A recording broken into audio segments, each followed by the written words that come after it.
యెరూషలేము ప్రజలు ఏల విశ్వాసఘాతకులై నిత్యము ద్రోహము చేయుచున్నారు.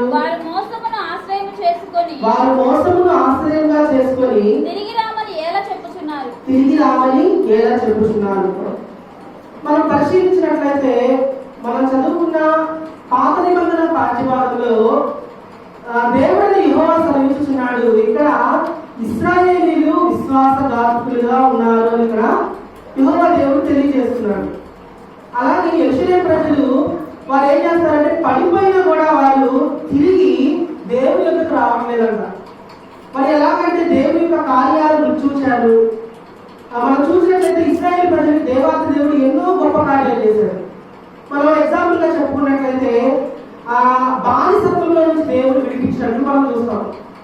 అలాగే ఎర్ర సముద్రాన్ని చీల్చాడు వారి కొరకు.